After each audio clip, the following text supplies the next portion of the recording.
आज के व्याख्यान के अंतर्गत हम आप सबसे एकांकी साहित्य के उद्भव और विकास पर बात करेंगे कि हिंदी एकांकी की उत्पत्ति कब से हुई और इनका विकास किन किन चरणों में हुआ।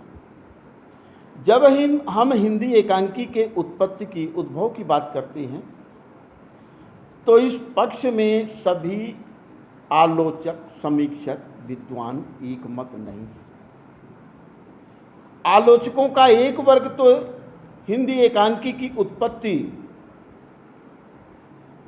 संस्कृत साहित्य के एकांकी के आधार पर माना और संस्कृत साहित्य के एकांकी का अनुगामी बताया, और दूसरा वर्ग आधुनिक हिंदी के विकास स्वरूप को देखते हुए हिंदी एकांकी की उत्पत्ति पाश्चात्य कला का अनुगामी माना है।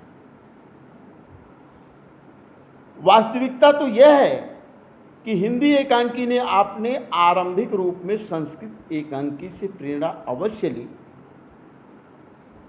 इसकी उत्पत्ति में संस्कृत साहित्य का अपना विशिष्ट योगदान अवश्य रहा है, किंतु वर्तमान रूप में जो इसका विकासात्मक रूप दिखाई दे रहा है उसमें पाश्चात्य एकांकी का अधिकाधिक प्रभाव है। एकांकी के जन्म के संबंध में यह माना जाता है कि एकांकी वर्तमान काल के जीवन की उपज है।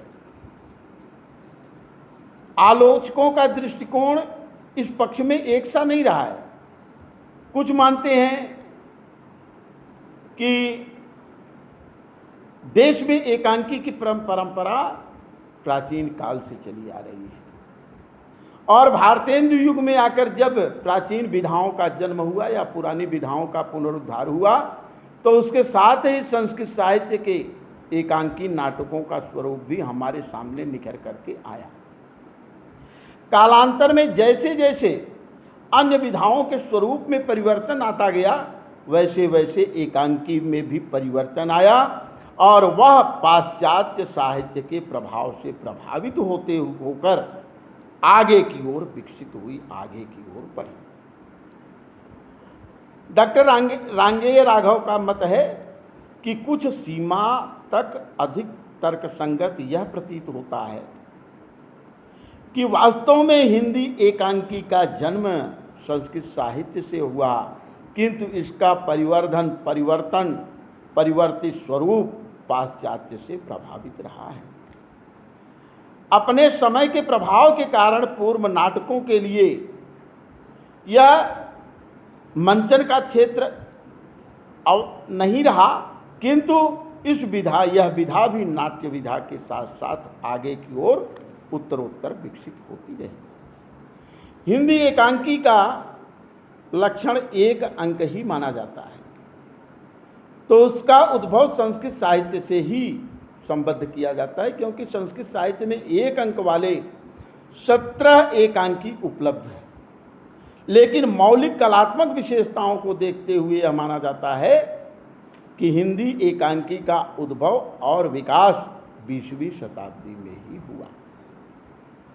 उसके वर्तमान स्वरूप के निर्माण में पाश्चात्य एकांकी साहित्य का अपना बहुत बड़ा विशिष्ट योगदान रहा है, जो हिंदी एकांकी को विकसित होने में अधिकाधिक सहयोग प्रदान किया है। अतः यह स्पष्ट हो जाता है कि हिंदी एकांकी साहित्य का जन्म तो संस्कृत साहित्य के एकांकी से हुआ तथा इसका जो वर्तमान विकसित रूप दिखाई देता है वह पाश्चात्य से पूर्णतः प्रभावित है। पाश्चात्य के एकांकी साहित्य का बहुत बड़ा हिंदी एकांकी साहित्य के विकसित होने में योगदान रहा है। अब हम इसके विकास क्रम की ओर बढ़ें तो हिंदी एकांकी साहित्य के मुख्य रूप से विकास के चरणों को 4 कालों में विभक्त किया जाता है।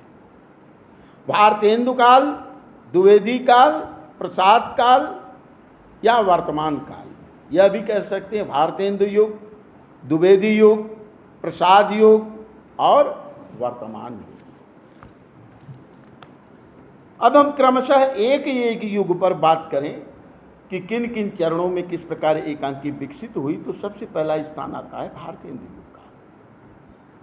हिंदी आलोचकों का मानना है कि भारतेंदु ने ही हिंदी में एकांकियों की रचना आरंभ की थी। उनकी विभिन्न एकांकियों में विभिन्न रूढ़ियों, रीति रिवाजों, सामाजिक एवं राजनीतिक बुराइयों आज पर तीखा व्यंग्य प्रहार हुआ है। एकांकी लिखने का मुख्य उद्देश्य ही था जो समाजगत विभिन्न प्रकार की बुराइयां हैं, कमियां हैं, रूढ़िगत विशेषताएं हैं, वो दूर हों और इनको एकांकी के माध्यम से प्रदर्शित करके इन बुराइयों को दूर करने का प्रयास किया गया। इस काल में भारतेंदु के समकालीन एवं सहयोगी अन्य लेखकों ने भी एकांकी लिखी। इनमें श्रीनिवास दास, रामचरण गोस्वामी, प्रेमधन, बालकृष्ण भट्ट, प्रताप नारायण मिश्र आदि के नाम प्रमुख हैं। इन सब लोगों द्वारा लिखे गए एकांकी हमारी राष्ट्रीय जागरण की आरंभिक चेतना को प्रतिबिंबित करती है। कहने का तात्पर्य किन एकांकियों के पीछे हमारी राष्ट्रीय भावना छिपी थी, जिसे जागृत करना, लोगों के अंदर चेतना की स्थिति उत्पन्न करना मुख्य उद्देश्य था। दूसरा चरण आता है द्विवेदी युग का। इस युग में हिंदी एकांकी पर पाश्चात्य एकांकी का प्रभाव पूर्णतः परिलक्षित होने लगा। इस काल में सुंदर प्रहसन, व्यंग्य कोटि में आने वाली अनेक एकांकियों की रचना हुई, जिनमें पंडित बद्री प्रसाद भट्ट का चुंगी की जिम्मेदारी नामक कहानी बहुत ही लोकप्रिय रही।